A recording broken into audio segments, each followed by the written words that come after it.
Comedian hyper ఆది గురించి తెలుగు ప్రేక్షకులకు ప్రత్యేకంగా చెప్పాల్సిన అవసరం లేదు. ప్రస్తుతం ఒక పక్క కమేడియన్‌గా చేస్తూనే, ఇంకో పక్క డైలాగ్ రైటర్‌గా బిజీగా మారాడు. ఇక 'ఆది' సినిమాల గురించి పక్కన పెడితే ఆయన పవర్ స్టార్ 'పవన్ కళ్యాణ్‌కి' వీరాభిమాని.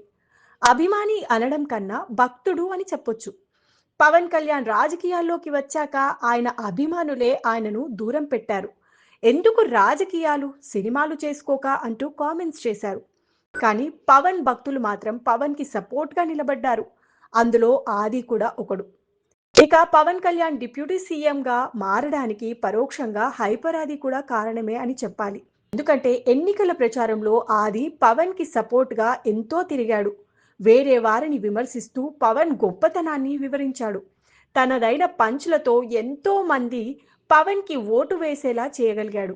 అయితే తాను ఇండస్ట్రీకి రాకముందు నుంచే పవన్‌కి పెద్ద ఫ్యాన్ అని, ఆయనను కాలేజీ రోజుల్లోనే సపోర్ట్ చేసేవాడినని, దాని వలన తనకు చాలా బెదిరింపులు కూడా వచ్చాయని ఒక పాడ్‌కాస్ట్‌లో చెప్పుకొచ్చాడు. 'జబర్దస్త్' వర్ష హోస్ట్ చేస్తున్న ఒక పాడ్‌కాస్ట్‌లో పాల్గొన్న ఆది, పవన్ కళ్యాణ్ గురించి మాట్లాడుతూ పాలిటిక్స్ అన్నప్పుడే నెగటివిటీ ఉంటుంది. నేను కాలేజ్ చదువుతున్న రోజుల్లో ఇవతల పక్క నేను పవన్ కళ్యాణ్‌కి సపోర్ట్‌గా మాట్లాడానని ఒక 10 మంది సీనియర్‌లు నన్ను పైకి తీసుకెళ్ళి ఇంకోసారి పవన్ కళ్యాణ్ గురించి మాట్లాడితే నిన్ను బిల్డింగ్ పై నుంచి తోసేస్తామని బెదిరించారు.